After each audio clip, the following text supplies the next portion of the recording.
कहानी नीरू की है। पंजाब की नीरू की शादी दिल्ली के राहुल से होती है।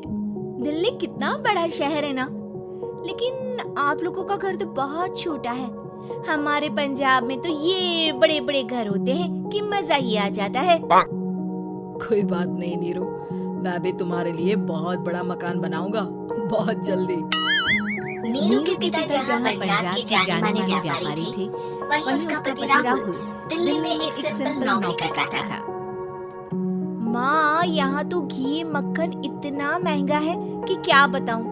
मैं तो तरस ही जाती हूँ घी खाने के लिए। नीरू की माँ को ये सुनकर बहुत दुख होता है। मेरी बेटी को घी नसीब नहीं हो रहा है और ये बहू यहाँ बैठकर घी में शक्कर डाल रही है। देख वनिता, मैं साफ कह रही हूँ, इस घर में जितना घी आएगा उतना ही मेरी बेटी के घर दिल्ली भी जाएगा। अरे ये क्या बात होती है माँ जी? बेटी का उतना ही करो जो अच्छा लगे। अब क्या मायके से घी और मक्खन तक की सप्लाई करोगी आप? हाँ, मेरी बेटी किसी चीज को तरसे मुझसे बर्दाश्त नहीं होता। अब क्या था, नीरू के मायके में 2 किलो घी आता तो 2 किलो दिल्ली जाता नीरू के पास।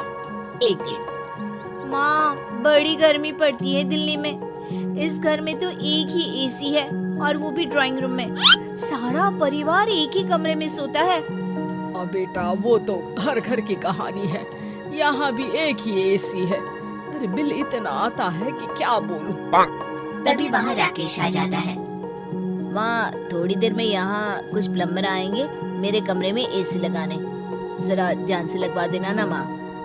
ओए, ऐसे कैसे तेरे कमरे में एसी लगेगा? हाँ राकेश, एक बार बात तो कर लेता। अरे पापा, वो वनिता को गर्मी में नींद नहीं आती। ड्राइंग रूम में सबके साथ सोने में वो अनकंफर्टेबल है, इसलिए। अरे पूरे परिवार के साथ वहाँ तेरी बहन नीरू भी तो सोती है। वो नहीं हो रही क्या अनकंफर्टेबल? समझ रहा है ना? अगर एसी लगेगा तो एक दिल्ली में तेरी बहन के कमरे में भी लगेगा, तभी तू लगा सकेगा। राकेश वनिता को सारी बात बताता है। वनिता करती भी क्या, मन मार कर बैठ जाती है। माँ, ये लोग ठीक नहीं है, क्या करूँ मैं? अरे बेटी, यहाँ आ जा तू, यहाँ आकर रह ले। अरे छोड़ दे ऐसे पति को। कैसे छोड़ दूँ माँ? समाज क्या कहेगा, लोग क्या कहेंगे? वैसे भी मेरा एक बेटा है मयंक। अरे हटा बेटा, तेरी उम्र ही क्या है? इतनी परेशान रहेगी तो काम कैसे चलेगा? खैर, बात आई गई हो जाती है। माँ को लगता है कि नीरू ठीक है, तो वहीं नीरू के मन में एक ही लाइन चल रही होती है, यहाँ आजा। माँ ने तो बोल ही दिया है कि यहाँ आजा। बस मयंक थोड़ा सा बड़ा हो जाए, इन गरीबों को छोड़कर मैं वापस माँ के पास ही चली जाऊंगी। वो इसी सोच में बाजार में चल रही थी कि मैम, आपका दुपट्टा जमीन को छू रहा है। नीरू जैसे ही उस लड़की की तरफ देखती है, देखती ही रह जाती है। हाय रे, कितना सुंदर लड़का है ये। अब क्या हुआ? मैंने कहा आपका दुपट्टा। तो खुद ही उठा कर दे दो ना। लड़का समझ जाता है कि नीरू उस पर फिदा हो चुकी है। वो उससे उसका नंबर लेकर चला जाता है। अब क्या था, नीरू और रोहित में लगातार बातें होने लगती है। मैं हरियाणा का रहने वाला हूँ, यहाँ एक बड़ी कंपनी का मैनेजर हूँ। अच्छा, और कितने बच्चे हैं तुम्हारे? बच्चे? अरे मेरी तो शादी भी नहीं हुई है। तुम बताओ, शादी करोगी? नीरू शर्मा जाती है। अब लेकिन मैं तो पहले से ही शादीशुदा हूँ। मुझे फर्क नहीं पड़ता, बस तुम शादी कर लो, भाग चलते हैं। बहुत पैसे वाला हूँ मैं, हमेशा खुश रखूंगा तुम्हें। नीरू रोहित से मिलकर सारा प्लान बना लेती है और फिर एक दिन घर से भाग जाती है। दोनों शादी कर लेते हैं। शादी के बाद क्या बात है नीरू, तुम्हें परेशान सा देखता हूँ, सब ठीक तो है ना? हाँ, सब ठीक है।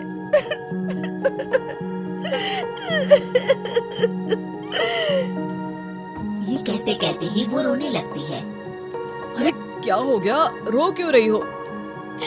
मैंने तुमसे एक बात छिपाई है। और वही बात अब मुझे परेशान कर रही है। रोहित, मेरा एक बेटा भी है, उसका नाम मयंक है। क्या बात कर रही हो? ये तुमने मुझे पहले क्यों नहीं बताया? देखो नीरू, मेरी माँ को मैंने ये नहीं बताया है कि तुम शादीशुदा हो। बच्चा मैं मैनेज नहीं कर पाऊंगा।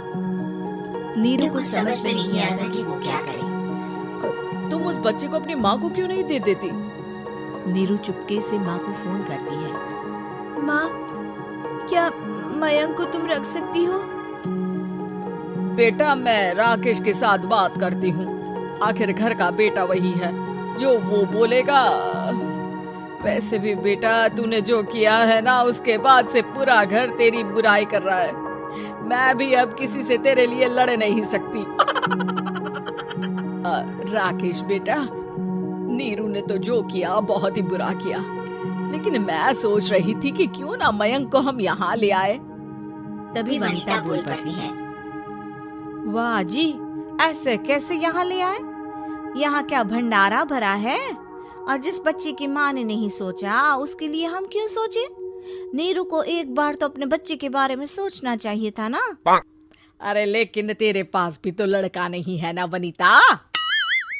माँ, वनिता ठीक बोल रही है। कल को वो बड़ा होकर इसी घर का हिस्सा मांगेगा तो हम क्या करेंगे? माँ कहती भी तो क्या, वो चुप रह जाती है। वही नीरू का पहला पति कहता है। माँ, अगर आज भी वो वापस आ जाए तो मैं उसे माफ कर दूंगा। बेटा, गरीबी चीज ही ऐसी है, क्या करेगा? तू तो अब मयंक का सोच। वो बेचारा तो बिना माँ का हो गया। मयंक के खातिर तू दूसरी शादी कर ले बेटा। लोगों के लाख समझाने के बाद नीरू के पहले पति की शादी रिद्धि से हो जाती है, जिसके पहले पति से 2 बच्चे होते हैं। देखो जी, मैंने शादी सिर्फ बच्चे के खातिर की है। मैंने भी शादी सिर्फ बच्चों के खातिर की है। वहीं नीरू के दूसरे पति के मन में ये बात घर कर जाती है कि नीरू एक मासूम बच्चे को उसके खातिर छोड़ कर आई है।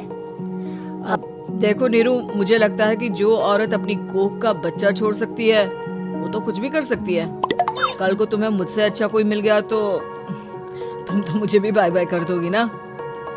नीरू को अब उसका दूसरा पति ताने देना शुरू कर देता है।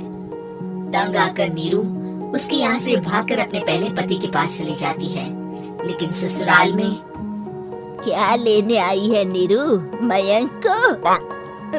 नहीं नहीं सासू माँ, मुझसे गलती हो गई, मुझे माफ कर दीजिए। नीरू, अब वक्त खत्म हो गया है, मेरी शादी हो चुकी है। तो छोड़ दो ना उसे, हमारा बच्चा है। मैं आपको अपनी माँ नहीं मानता, मेरी नहीं मान तो बात है। नीरू मयंक की बात सुनकर समझ जाती है कि उसके पास अब न आसमान रहा, ना ही जमीन।